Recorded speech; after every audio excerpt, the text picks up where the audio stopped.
Thank you for joining the podcast for Beyond the Banter. Before we get started, you need to know some important information. If you need support immediately, please reach out to one of the following organisations. Lifeline on 131114, Beyond Blue on 1300224636, or Men's Line Australia on 1300789978. If your life is in danger, please call 000 immediately.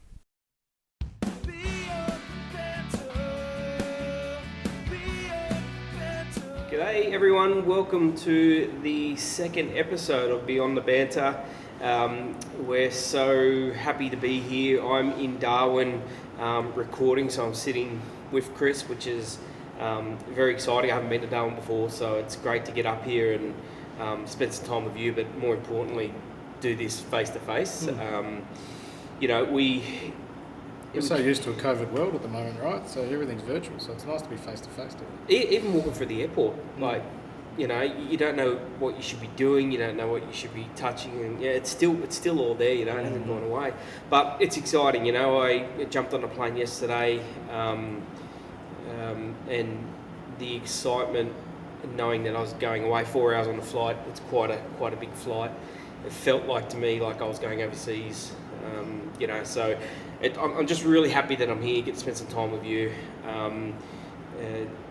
Today's episode's going to go pretty deep into the experiences that you've covered in your life and how you've adapted and accepted, and how you're trying to help people move on, with their lives facing the same situations that you have. And one of the beautiful things of this podcast is that there's going to be a lot of people out there that are going to be able to relate to this, people that, in my opinion, would never ask for help or seek professional assistance. I think this is going to allow a lot of people to understand what goes through the heads of parents when they're faced with such a horrible thing to go through. So look, it takes a lot of guts, a lot of courage to get here and talk about this, and I'm really interested to see how this goes. There's a lot of things here I'm going to ask you today, and I've come up with a couple of questions, but they're things that, when I wrote these questions, I look at it and I go, in that time, in that moment, I probably didn't ask you, and I should have. And for me, as I've matured and gone through my own personal journeys, whatever, I reflect back on that time now, and I understand. I'll never understand, but I can relate to what was going on upstairs and how you're feeling, and how you've got to where you are today. So, look, it's going to be quite a full-on episode, and this is what we promised the people. Yeah. Episode 1, 2, and 3, intro and about us. So that's what we're doing. Yep. Diving in the deep end. Yep. And we're going to be vulnerable. It's going to be. That's the point, right? We can't ask people to be vulnerable and talk to us if we're not prepared to do it ourselves. Yeah. So. Yeah, and this is a big thing. This is not small stuff we're talking about. It's out there. People are sadly ending their lives because they're not getting the help that they need, and it's all out there. We just got to try and connect the dots and try and reach as many people as we can. But look, in saying that, we'll move in. We'll jump straight into the questions. We've got an action-packed couple of days up here in Darwin, so there's not much time to relax, but I'm sure we'll find some time. We'll jump straight into it. Yeah. So I guess the first thing is, let's get back to the grassroots. So what was it like for you as a kid growing up? Oh, look, this is actually, it's funny. We'll dive into the stuff about Caden and the loss, and that stuff is very open. One thing I've never really been open about is my upbringing. So there's probably going to be some people that listen to this podcast and go, I didn't know that was going to happen, which is really interesting, and I don't know why I've never spoken about it, but the upbringing was interesting and not normal, I guess, in what you would deem normal amongst everybody else. We grew up we lived with my grandparents. They had a big block of land in Sydney, and they had a house at the front and my mum was not very well off, and he built a granny flat at the back. Well, part of it was already there, but he extended it. And myself and mum and my sisters all lived in this granny flat. I mean, it wasn't big. You've seen it. It was a one-bedroom. Don't even know if you could call it one bedroom. It was kind of just a couple of rooms. I think it was one bedroom, yeah. That front room, and then also like the kitchen, lounge, and bathroom, a bit off to the side. Like you showed, yeah. And at one stage we had 5 of us living in there. Wow. So when we moved in there when I was 6, so I didn't care when I was 6. But when you're sort of 12 and 15, you start to think about it and wonder why other people have nice houses and you're living in this thing. A couple of people that knew about it, they used to make comments about it. So that sort of stuff. So other family, friends? School kids, mate. School kids, and I wouldn't say that I was terribly bullied in school, so I'm not going to pretend I was, right? But there were certainly moments that were not easy. A couple of kids did like to prey on stuff, as kids do, and I wasn't athletic, and I was poor, and growing up in a granny flat, essentially. So kids take advantage of those bits of information, and it was probably a good year where I had to deal with some of that comment, probably around year 8 and year 9 more than anything. That's sad that the later end of school, that's the worst part. I can understand. Yeah, but it's funny because then you get into year 10 and 11, and I left in year 11. Yeah. But it became less of an issue, and then once I left and sort of around that 18, no one cared, right? Yeah. You just went into a whole different world. You left that school environment and you went into the workforce, and no one cared about that. And everyone sort of looked out for you more once that happened. So I think that was quite good that and I don't know if every year is like this, but I think especially once I left school, I think that year we did a lot of stuff together that year. We had a lot of parties, and I got invited to all of those, even though I wasn't at the school. It was difficult, but there was a lot of kids that had a lot more difficult than me in regards to bullying and harassment, and I didn't get it that bad. But I could probably name half a dozen kids that you could probably pick that gave me a hard time. I remember running from the school bus right down Ida Street because I had 3 of them chasing me. And this stuff happens. Look, I came late into high school with yourself. I was in another school, and the bullying and stuff went on in that school. I'm lucky. I've always been a bigger type guy, and I could sort of handle myself. And I got bullied and bashed, like the normal stuff that goes on. But I guess when you look at the demographic of where we're living, it was quite a I don't know if you call it a poshy area or a upper market sort of area. So it certainly is now. It certainly is now, but that area itself is quite known to be, kids are well off and all that sort of stuff. So I can sort of relate to what you're saying, and I only knew you in the later stages of that, but I just spent a lot of time there in that house with you as well. So I can relate to what you're saying, and it would have been hard. So as a kid, like, what challenges did you have? Oh, look, there was quite a few. Depends what age bracket you want to go to, but I mean, me and my mother have never really been solid. I don't talk to her now at all. So especially in the teens, me and her were very difficult. In my early teens, I found out that the man that I called my dad wasn't my real father. I'd suspected for a while, but never had anything really to ask. And I remember getting the birth certificate, and there was no name on the birth certificate, so that's when my mum and I started fighting about who it was, and she just denied it. She actually said it was a mistake from the registry. So come on. Even as a 14 or 15-year-old, I know that's stupid, right? But then, I look at the negatives, and if I didn't live in that place with my grandmother and grandfather, I genuinely don't think I'd be the person I am today. Right? Because if I just grew up in that environment with my mum only, I think I would have taken a very different path. And those kids that were chasing me, I probably would have been grouped up with those. And my grandfather in particular, I owe a lot of credit that old school Tough as nails. war veteran, you know, that generation of respect for women, all that sort of stuff. And I don't do it as well as him, but you know, I think that instilled a lot of values in me that I wouldn't have otherwise had, especially with no real father figure through that period. So I remember like coming over and he'd be in his shed tinkering away and doing whatever. And one thing I always remember about your grandfather is when he spoke, he had this voice, you just shut up and listen to what he was saying. it was a big voice. You wouldn't argue, you wouldn't do anything, and you'd be doing whatever, mucking around, and he'd speak, and you'd just sort of stop and go, okay, that's Grandpa, you know. Let's talk a little bit about... But then, you know, a lot of the reason why I tinker and stuff is because he was always doing stuff himself. So yeah, he had the boat, I remember the boat in the shed. You know, and I love all that sort of stuff.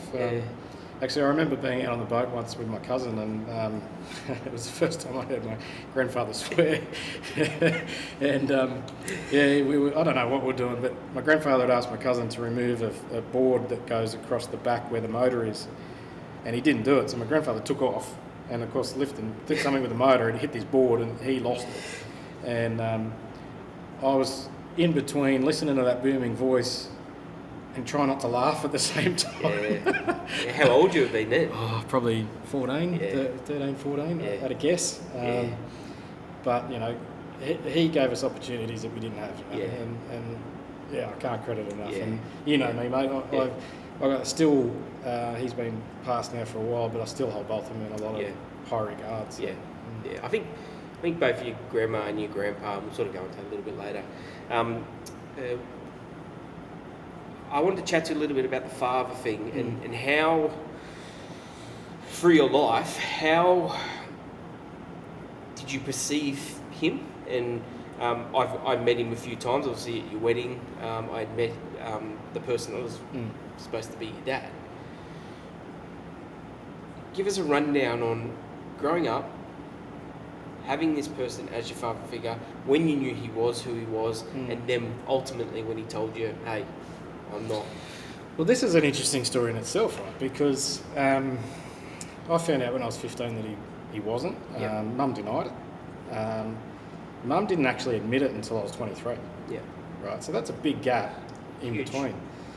The trouble is that I consider her to be a liar and a manipulator, and I don't trust a word she says, right? So the story she gave me was that the person that is my biological father knew but didn't want to have a bar of me. And I kind of accepted that at one point, but then I sort of started to think, well, hold on, why has he not said anything to me? You know, and especially as I got into like 16, 17, I'm like, why has he not said anything? So I started to wonder if he actually knew himself. And maybe there was something's occurred and he thought I was his son. So I actually didn't say anything to him until I was, early 20s. He came to my house one day and I wasn't home and I was living with Alison. And she, he came in and he actually said to her, I need to talk to your brother. I need to talk to Chris. And she goes, Robert, if it's about you not being his dad, he knows. And she was just really honest. And apparently he just relaxed and went, oh, he knows. Oh, thank God. So when I come home... Just to pause there for a second, he supported you as a father. Yep. For that whole period. Yeah. And he provided for you. I still refer to him as dad. Yep. He wasn't my biological father. Out. Yeah. But again, the respect I have for that man, as a 6-month-old, to take on a responsibility. Yep. He also had told me that he had attempted to adopt me, but my mum wouldn't let him. Which, decisions were made. That's fine. But it didn't stop what he wanted to do for me. And I used to visit him quite a bit. And he had 3 daughters, much older. And then my mum had 3 daughters, so I'm the bastard child at the end. But to take on that John Snow, mate. But to take on that responsibility, I mean, what a man, right? Didn't have to, but he didn't have a son. He said to me, "I didn't have a son, and you didn't have a dad." So, match made in heaven. So, but I remember sitting down in that back room. Remember next door to my grandparents, we were living there. Yeah. So my sister and I were living there for a while, just me and her when we were in our 20s. Yeah. And we went out the back there and had a conversation, and we just talked about it. He goes, "Why didn't you say anything?" I said, "Why didn't you?" He goes, "Your mother didn't want me to." And I said, "Well, I didn't know that you knew." So we were both in this stalemate when it could have been resolved 5 years earlier. It's like maybe both of you didn't want to come to that realisation and say it to each other, maybe. Like you knew it was there, but you didn't want to break what was in place. Maybe it was a bit of that. Maybe it was a bit of, why does it matter? He's still my dad, so why does it matter? Yeah. I don't know. Yeah, it's interesting. But, mate, hats off to him for what he did. And I only met him a few times. I wish I got to meet him a few more times. I met him at your wedding. I remember having a good time with him at the wedding. And Funny bloke. He loved it. He loved that he's there and all that sort of stuff. Very old school, very rough. Loved a joke. Yeah. So you've had this Roosters. Did he? Oh, mate, I love him. I love him even more now. Yeah. Oh, I didn't know that. That's probably the one negative. So you've had this conversation in the back. You've addressed it. What happens from there? Nothing. With me and him, nothing. We still talked. We still visited. Yep. He lived in Kempsey, which is about halfway. You called him Dad? Still called him Dad. Yep. From when I was in Sydney, he lived in Kempsey. I lived in Port Macquarie for a while. I'd still visit. It was only an hour or so. When I moved to the Gold Coast, it was halfway between Sydney, so it was still the same distance from the Gold Coast. So every time we drove to Sydney, I'd stop in for a night, and vice versa. Right. So nothing really changed from that perspective. And his three daughters are wonderful. Always slightly different relationship, but they've always never not included me. So when he passed away, they contacted me and said, "Look, you need to get down here," and they let me come down, and I was there for it. And that's a big thing for them as well. I'm not the biological son. So I've got a lot of respect for them for allowing me to do that. Do you still speak? Still in contact? Yeah, we talk on Facebook, and probably more. I'll post a picture and they'll comment. Stuff like that. We're probably, whether right or wrong, we're probably never really that close because they were a bit older. We're probably never really that close to talk on the phone and stuff all the time. But I mean, they all wear their heart on their sleeve. They're all wonderful people. So I'm very lucky to have that. With my grandparents. Well, you got good memories of him. Oh yeah. And your grandparents, and I. As I said, I came into your life a little bit later. I have fond memories of your grandparents. I remember the birds. I remember the shed in the back of the boat, and I just remember his voice is just a very, and he probably didn't mean it, but he was very commanding. Probably yell at me a few times. Yeah, all that sort of stuff. But when you look at it, he's put his family up on his property, built a granny flat. You probably don't know this, mate, but I remember you and I had been out on the drink one night. So we'd had a couple of shandies, nothing major. And we were older, obviously, so I was living in that granny flat by myself. Everyone else had moved out, so it was okay by yourself. And I remember slightly intoxicated, and I remember opening that back gate to get in, and it slammed, and I've gone, oh shit, he's heard me. And then, remember he had rose bushes? Yeah. He had a hose that went across the path, a little black hose. I tripped on that and landed in the rose bush. We've all been there. Mate, I couldn't get out for about 10 minutes. I was trying to get out. There was pricks in me, there was blood, there was everything. Next day, I'm walking down the backyard, and he goes, "What happened to my roses?" I just put my arms up and went, "What do you think happened?"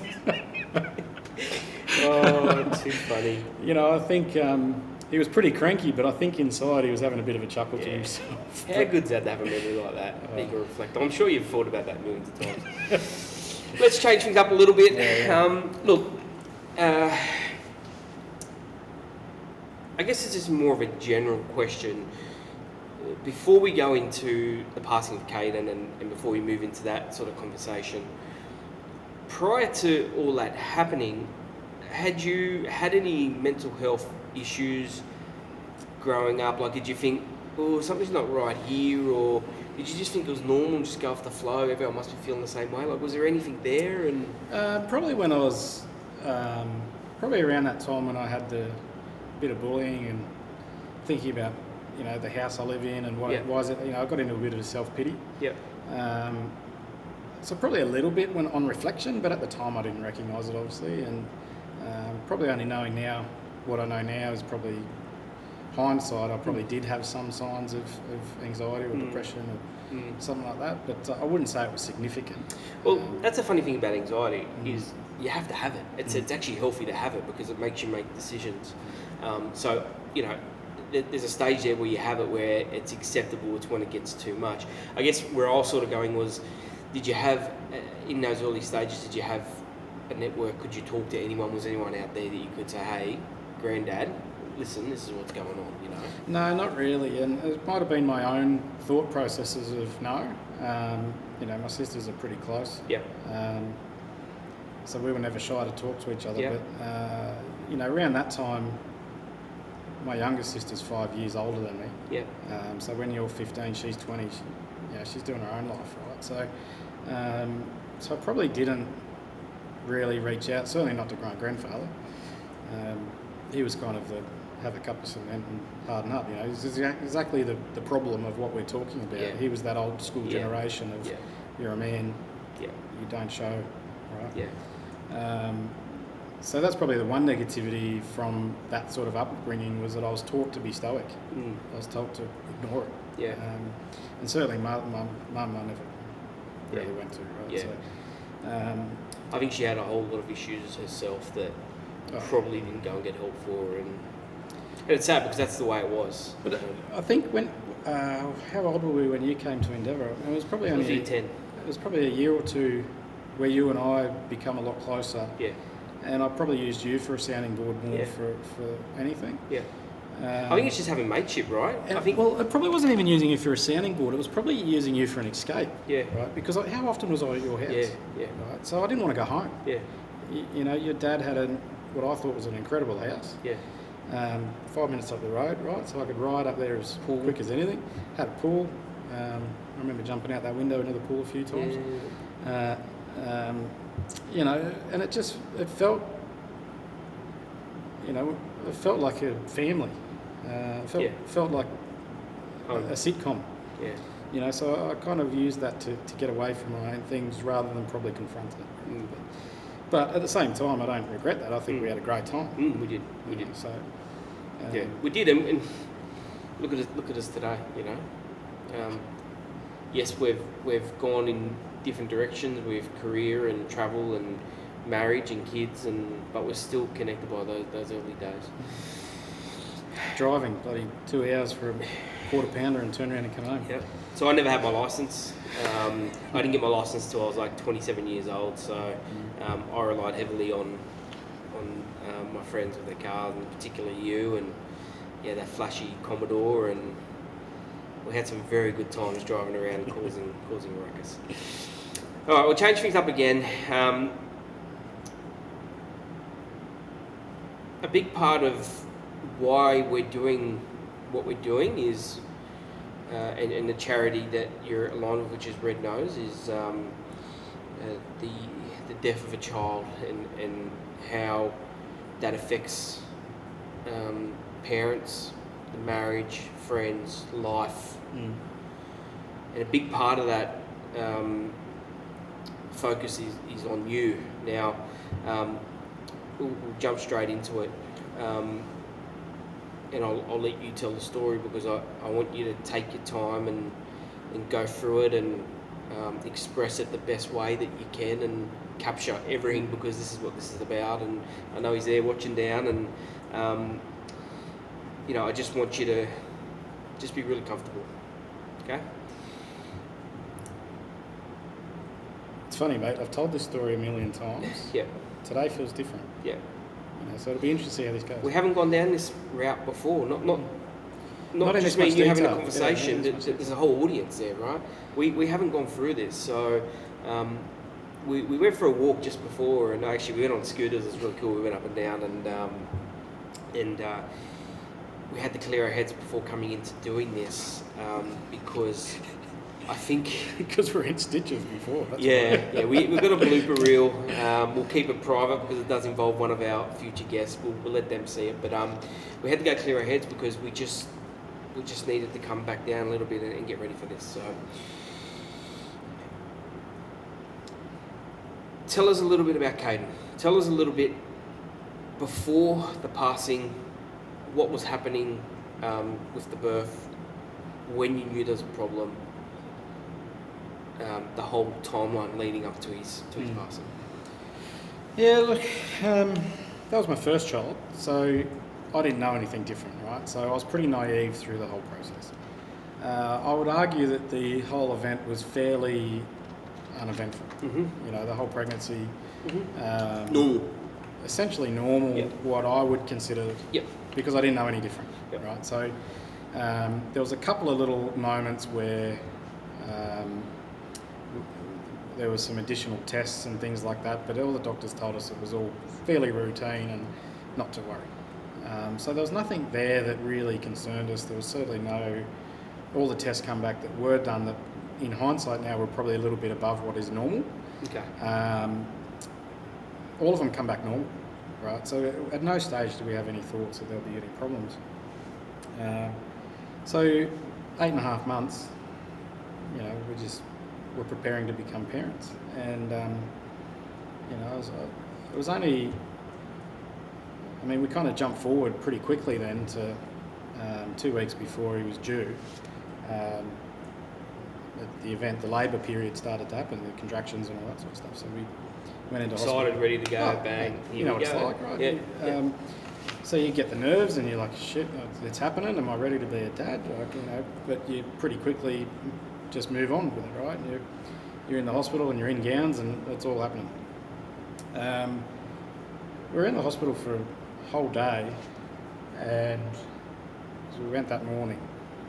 I can't remember the time, but I'm going to suggest it was around 8:30 at night. And every time she leaned to one side, the heart rate would start going. So she had to keep going back to the other side. And one of the nurses, midwives, I don't feel her attention was on us particularly well, but that could be just a bit of post looking for someone to blame, right? So I've been really careful not to get fixated on that. But I found out later it was the last day she was retiring, and I just don't feel her attention was particularly on us. And I think it was about the third event of this heart rate fluctuation, and very active. We eventually managed to get hold of her, and I'd only be guessing time frames, but it feels like 10 minutes, right? And we're trying to get hold of her, and eventually she turned up, and she said, we'll just monitor it and see how it goes, and then it didn't settle down, so then it felt like another 10 minutes had passed. So now it's, you know, so maybe somewhere between 10 and 20 minutes have passed before she eventually said, I better get a doctor. The doctor come in, assessed it, and said, we need to get it out. Now, of course, part of me is sitting there going, if she had have acted 20 minutes earlier, would that have changed the outcome? Right? But you don't know. And as I said to you, I don't want to get fixated on that to just... It stings. Yeah, like why focus on trying to point the finger? It doesn't change the outcome, right? So, so 11:30 or so, we're in the theatre and out he comes. He wasn't particularly responsive straight away because it was emergency caesarean, so they had to do a little bit of resus. Not a lot, but a little bit to get him going. They have a score where they score babies out of 10, I think it is, and he scored like a 4 on his first one and a 7 on the second one. So not great scores when you reflect back on it. But once he was all good, the doctors were satisfied. They said he looks healthy. Everything seemed like it all come through. A little bit of a hiccup, but it looked like it all come through. And then they said, we want to keep him in the neonatal intensive care unit just to make sure everything's okay. No worries. I essentially said my goodbyes and went home to try and get a few hours sleep. When I came back the next morning at 6 a.m, the doctor was already in there. And I remember him saying, good timing, because I've got something to tell you. I just went, okay. And that's when he mentioned that throughout the night, Caden had a few seizures. Not the greatest words you want to hear, but then in my head, I was still kind of naive, right? So I'm like, seizures. A lot of kids survive with seizures and epilepsy and, so look, not great, but if that's what we have to do, that's what we have to do. The unfortunate thing with that is as every day passed, those seizures become a little bit more aggressive and a little bit more regular. So Caden survived 55 days, right? But throughout that period, in between having a seizure every hour, he was having a seizure every half an hour, then he was having a seizure every 15 minutes, and then he was having a seizure every 10 minutes. It got to a point where he was almost constantly in seizure. So they had to heavily medicate him. So he was on 2 or 3 different drugs. At home? He was still in hospital. So we didn't bring him home for the first 6 weeks. So because he was so heavily medicated, he was, basically asleep all the time. So you'd have little moments where he'd open his eyes, and we did get a couple of little moments of, at that age they don't really smile, but you get a little bit of a smile expression. So we did have a few little moments that were nice. But yeah, it just seemed to keep getting worse, and we had to tube feed him through his nose. It just kept happening. I remember coming home one day because we got off at Ronald McDonald House, so we were near the hospital, but we refused it because there was a lot of people that needing that house that lived half a day away. Right? We lived an hour away, so it was like it's a bit rude to take that space when we can get back and forth. But I remember, I think it was about 5 or 6 weeks, the doctors called us into a little room. And the first thing I said to the doctor, "This isn't good, is it?" And he said, "Look, let's just have a chat." And I went, "You've just convinced me this is not good." So we went in this room and he told me there's nothing else we can do. Life expectancy in a good world, he may make it to 2. We don't think so. Now the condition is called HIE. I still, 9 years later, can't pronounce it. But it's basically during the labour process, he had a restriction in blood or oxygen, well, the oxygen's through the blood, which caused him brain damage, and that brain damage continued to progress over that period. So, it sounds freaking tragic, right? And the poor kid, what was he dealing with? It's very tragic. And then so they let us take him home. So for, I think it was a week or 2, we had him at home. And we had everything that parents have set up, the room set up, everything. And we just did our best. I had to go back to work. Work was great. They gave me a lot of time. They understood. And I think when something like that happens, people understand. It doesn't matter. Yeah. And if you're working for a good company that want to look after you and your well-being, they just make it work. But, they do, right? And mate, even hearing it now, so many years later, it's still as impactful as that first day I heard what was going on, and I didn't want to interrupt you for that whole thing. I just wanted to listen and let you talk. We're going to go a little bit deeper. But it's funny, and I'll just jump to his passing day. We woke up the morning and he was slightly blue, so we rang the paediatrician, and he said, "Thank God you rang me first," and he talked me through what's going to happen. So he was fantastic. Apparently I was holding him when he died, and I still don't recall that. Parts of me feel like I remember something, but it's not vivid. I don't remember that moment. But what I do remember is the distinct moment that I feel he passed. Our little dog that we had come up, sniffed him, and just sat and looked at him. And I think, fuck, is that dog just told me what I think's just happened? And he had taken his last breath. Yeah. Wow. So what happens from there? Immediately, the paediatrician said you've got to organise for someone to collect him, basically. Ambulance or? No, we didn't call an ambulance, and we were advised not to from the paediatrician because it was a death at home. If we called an ambulance, the police would have come, and it would have been a very different conversation because we would have had to explain why there was a death at home of a baby. The paediatrician obviously knew the story. He had treated Caden in the Gold Coast. He'd been liaising with the doctors in Brisbane, so he knew the whole story. So when it happened, he just handled it. So he did the death certificate and everything. But I'll tell you, the hardest moment for me was when they come into the house and place his body in a black zip-up bag, you know, and watching that bag walk away was probably the hardest thing out of the whole event, because I just didn't anticipate that. I never thought about it, you know, and that was horrible. And I remember once the lady collected him and left, I just collapsed on the floor in an absolute mess, like I couldn't move.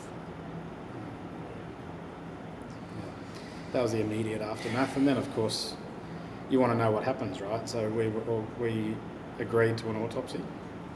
Because it was with the brain, it took months. So he passed away 3 days before Christmas, 4 days before Christmas. But we didn't actually get to bury him until March. So for 3 months we were sitting there in limbo, couldn't bury him, couldn't do anything. But we needed to know, because at the time the paediatrician in Brisbane and the neuro doctor in Brisbane, they were arguing over what the cause was. Right.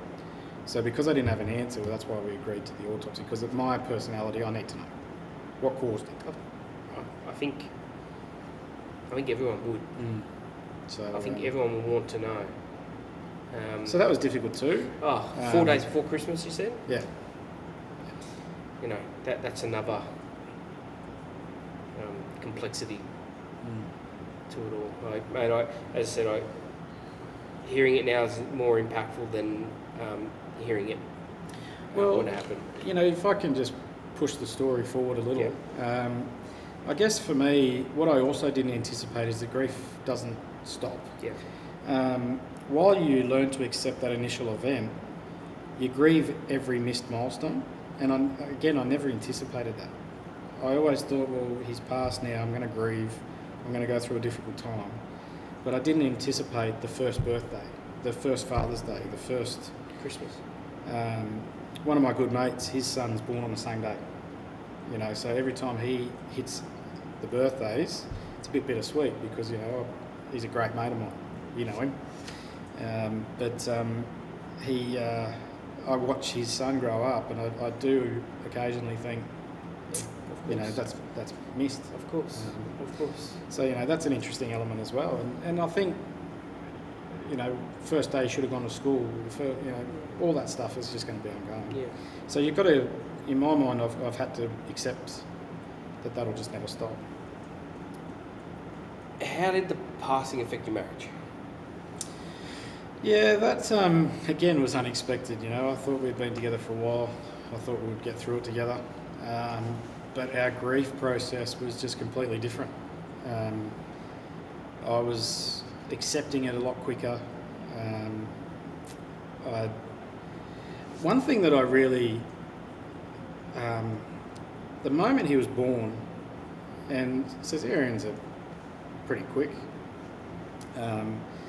Not a lot of glamour to it. They lift him up over a little curtain, a bit like Simba in The Lion King, right?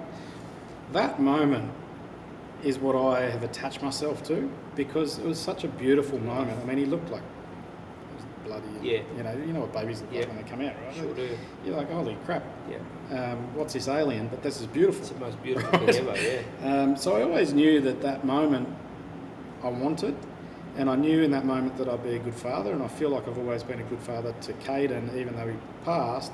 And I've always made a promise to him that I'll continue to be a good father till the day I, eventually leave. But and that's why I think I've been so motivated to keep going, because I can't not meet that promise.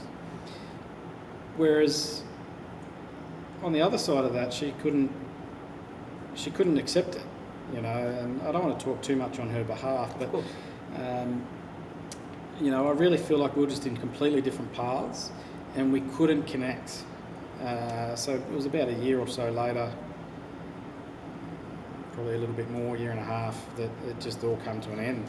We just couldn't get ourselves sorted, and there's no right and or I wrong. don't hold any grudges in that space. It is what it is. Yeah. It was difficult. I'm not going to pretend I didn't feel that I'd went through it too.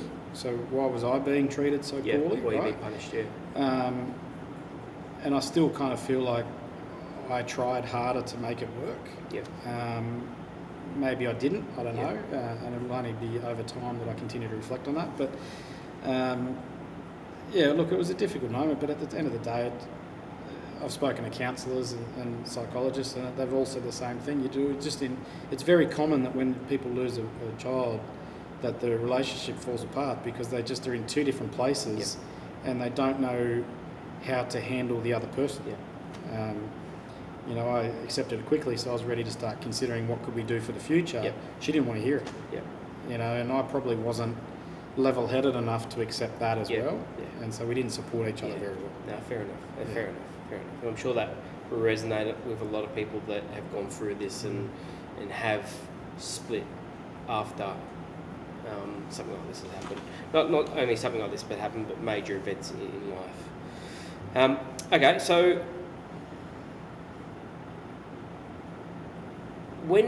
at what stage did you think you needed help mentally, and what steps did you take to get help? The marriage breakdown, I definitely sought out help. So marriage counselling before you broke up. We attended 2 sessions together before she refused to attend more. So I went to one by myself. That one I definitely needed help because we'd obviously been through all of that. But I didn't start grieving Caden until the first Father's Day. So September. So he passed away in the December. I didn't really feel like I started grieving till the September. And I think because I didn't grieve properly through that period, and that first Father's Day really hit me, I think that's where it all started to really struggle. And when our relationship started to struggle as well, because she didn't know how to support me. Right. So when I needed it, she wasn't ready to give it. And that's when I started to seek out professional support.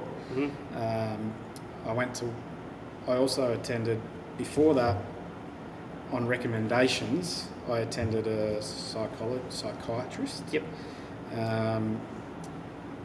He was a Friar Tuck looking guy, very morbid, and I honestly do not feel he helped me at all. I actually feel like he made it worse. But after that, I went to another lady who had actually lost a child, and that relationship with her was much better because she understood. So she understood on a human level, but she also understood on a textbook level. Right? So big difference. But I think through those conversations, while I will admit I didn't continue them on an ongoing basis, I attended a few sessions. Everyone I spoke to had suggested exercise and nutrition. So I went down a very specific path of exercise and nutrition. I think that helped a lot. Do you think they're the most important steps initially? I think it helps. Help. Right, because, and we can talk about this in future, but I think if you get if you feed yourself right, that will help with your balances, right? And if you exercise, you've got the benefits that exercise gives you. So it takes away those two elements of feeling down and that heavy feeling of junk food, right? It takes away that. So you're only focusing on the one thing rather than 5 things. So I do think it helps. But one thing that was super important to me really early on was I've got a really great support network and I'm really open. So everyone at work, my friends, my family, they all know the story, and I always made it as comfortable as I could that if you ever wanted to mention Caden's name, you could. Right? I didn't want it to be an elephant in the room at any one stage, and I think my entire network has done that really well. So I would say my personal network has been the biggest supporter and helper through the whole thing. Supplementary to that is the counselling sessions, the food, the nutrition, those type of things. Okay. But you've got to open up. You've got to be vulnerable when you tell every one of those people. And some people don't want to hear it and don't know what to say. Well, they're just too scared. They don't know what to say. It's not that they don't want to hear it. It's more, how do I deal with this? Because it's painful for them as well. But they haven't gone through what you've gone through, but it's still painful. So,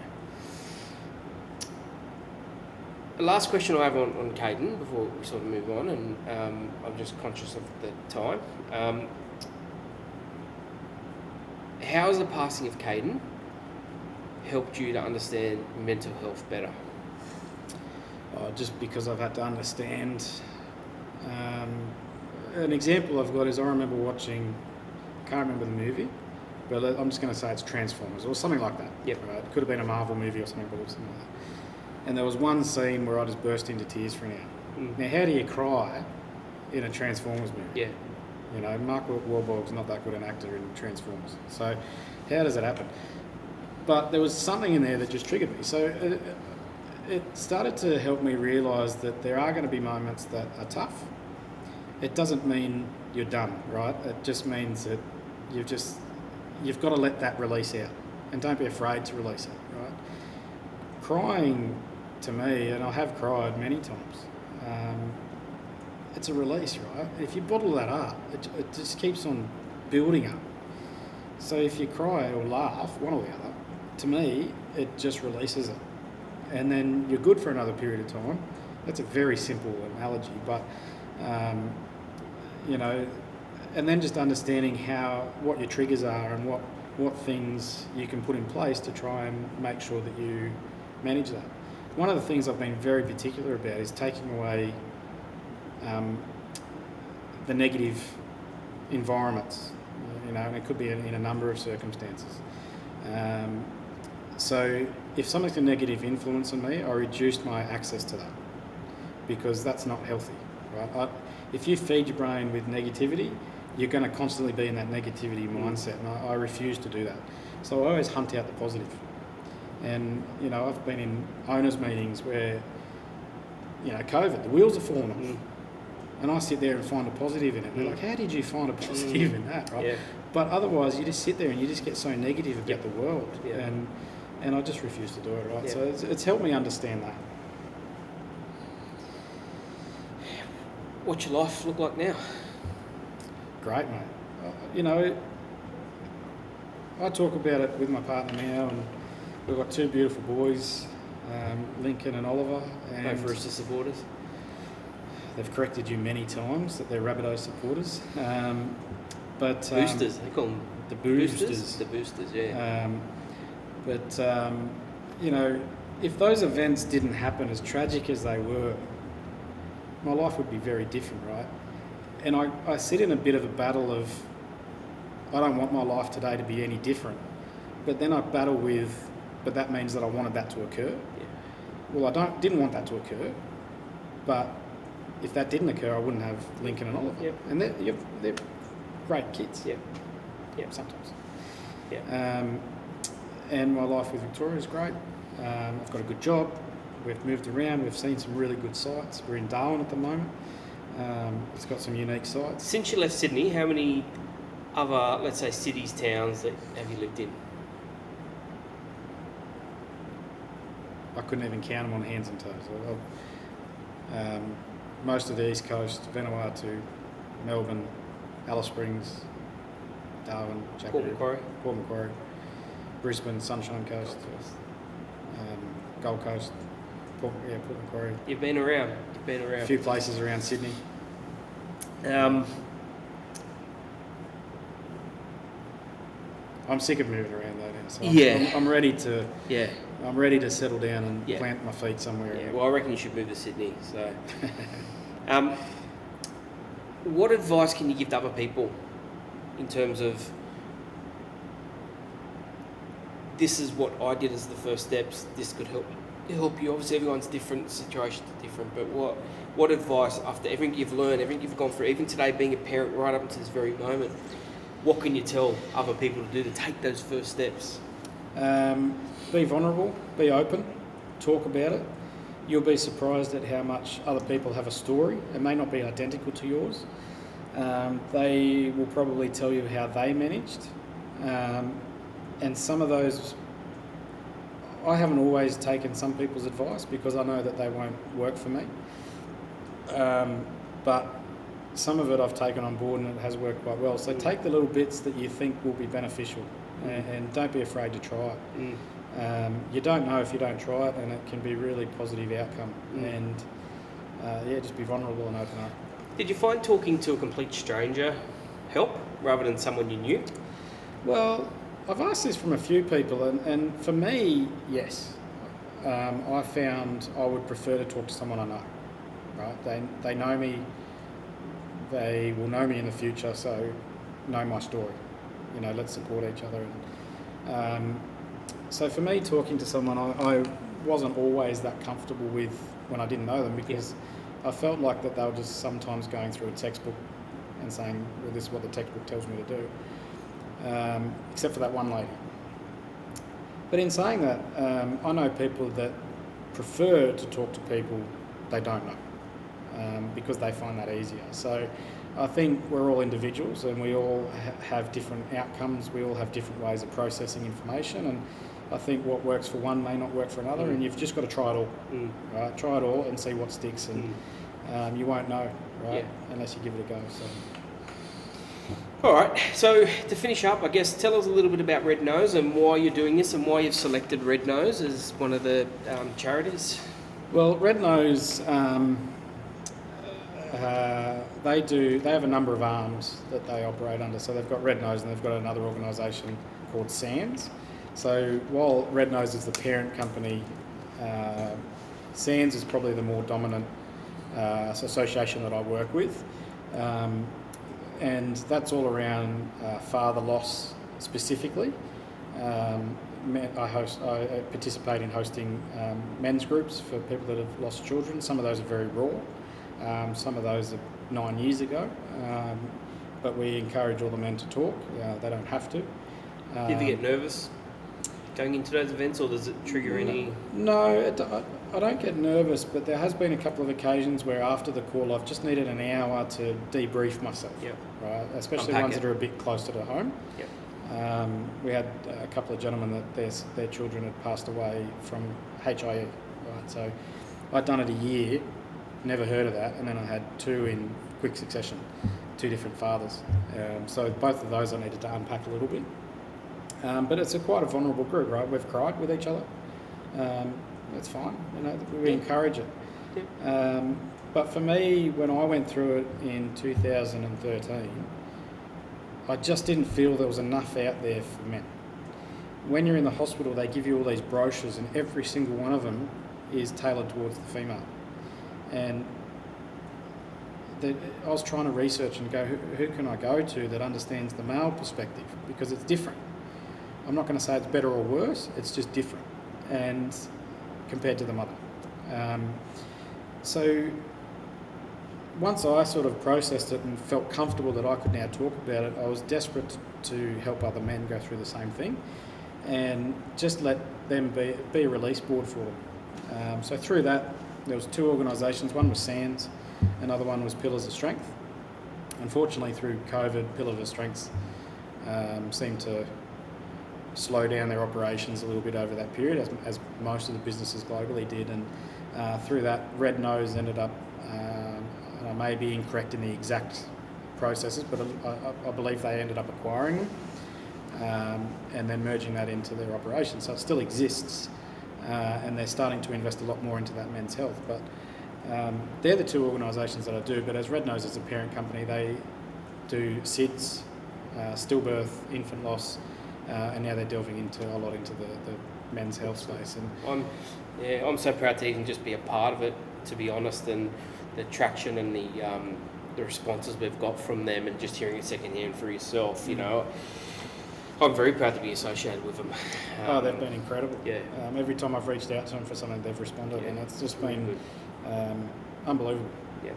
Awesome. From one charity, we're not competing with them or any other charity, but to support us the way they have has been incredible. And I guess they know they're getting a benefit from it as well if it all works out. But well, they can potentially save a life. I mean, that's the benefit. That's a benefit for you. That's a benefit for me. So this is another element that 100%. But they might not promote us, but they're allowing us to use their products.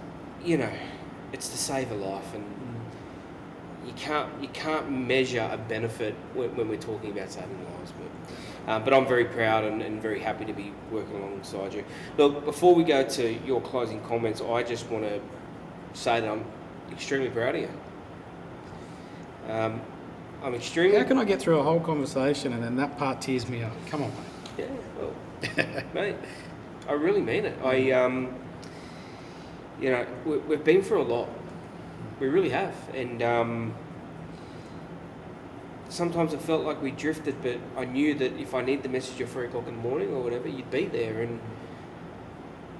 when I reflect back on Caden, I wish I did more for you. And that's one of my, things that I never hope that I have to go through it with any of my mates or anything like that again. But I've learned a lot from it, and I tried to be there for you and be as supportive as I could. But this whole idea, I've always kept him in the back of my mind around how do we celebrate his life? How do we bring him into it? And we're going to do that. I'm telling you now, I've come up with something and we're going to do it, and we're going to...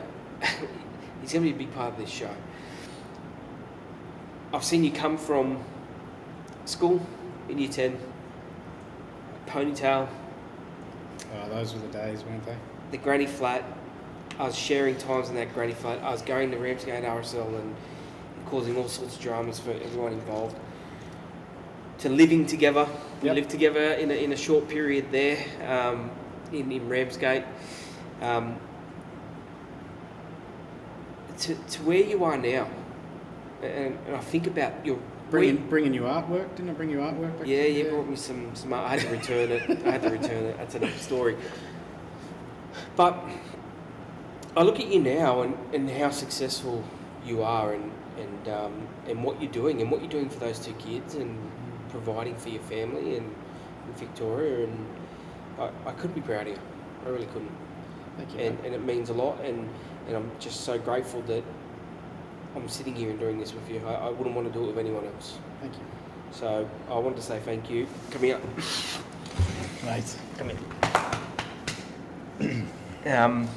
And before we close up, I'll throw to you for any closing comments. And then, look, we've gone 50-something minutes. 56 minutes. We said we were never going to go over, but... Yeah, but we'll trim some of that out, so yes. It'll be all right. But, no, look, closing comments. I mean, look, it's been a difficult time. We've had some difficult times, but there's been a lot of great times. And I encourage people not to forget when they're having a tough time to reflect on those good times as well.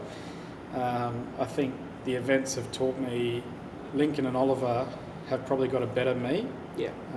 Because what I would have taken for granted with Caden, I probably appreciate more when they're driving me nuts. Yeah.